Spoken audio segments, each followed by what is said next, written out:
పాలమూరు రంగారెడ్డి ప్రాజెక్టుపై బీఆర్ఎస్ కి మంత్రి కోమటిరెడ్డి ప్రశ్నలు సంధించారు. పాలమూరు రంగారెడ్డిపై దుష్ప్రచారం చేస్తున్నారంటున్నారు కోమటిరెడ్డి. 80,000 కోట్ల ప్రాజెక్టు 27,000 కోట్లు ఖర్చు చేస్తే 90% ఎలా పూర్తవుతుంది అని మంత్రి కోమటిరెడ్డి ప్రశ్నించారు. పాలమూరుకి ద్రోహం చేశారు కాబట్టి పార్లమెంట్ ఎన్నికల్లో డిపాజిట్లు కూడా దక్కలేదన్నారు. మహబూబ్ నగర్, నల్గొండ, ఖమ్మంలో 38 సీట్లకి కేవలం 3 సీట్లలోనే బీఆర్ఎస్ గెలిచిందన్నారు కోమటిరెడ్డి. మహబూబ్ నగర్, భూత్పూర్లో మరో మంత్రి వాకిటితో కలిసి 25 కోట్ల అభివృద్ధి పనులను ప్రారంభించారు కోమటిరెడ్డి. కేసీఆర్ ఒకటే సూటిగా అడుగుతున్న పాలమూరు వేదికగా 90% పూర్తయితే నువ్వు ఖర్చు పెట్టింది 27,000 కోట్లే కదా, ప్రాజెక్టు కాస్ట్ 80,000 కోట్లు ఎట్లయితుంది?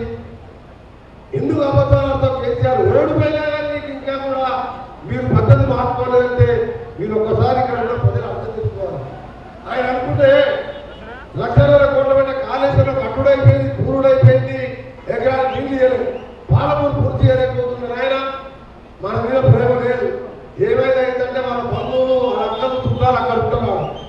దక్షిణ తెలంగాణ నిలబెట్టింది కాబట్టి చివరిగా చెప్తున్నా, మహబూబ్నగర్లో 13 స్థానాలు కాంగ్రెస్, నల్గొండలో 12కి 11, ఖమ్మంలో 10కి 9.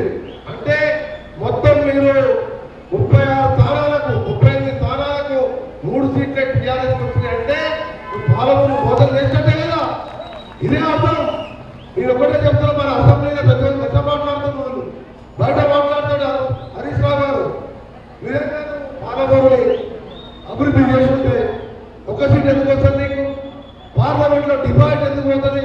2 పార్లమెంట్ సీట్లు డిబేట్ పోయినాయి కదా. మీరు ఇప్పటికైనా నోరు మూసుకోరా, ఇంకా అబద్ధాలు మీరు మాట్లాడాలంటే నీకంటే చాలా ఎక్కువ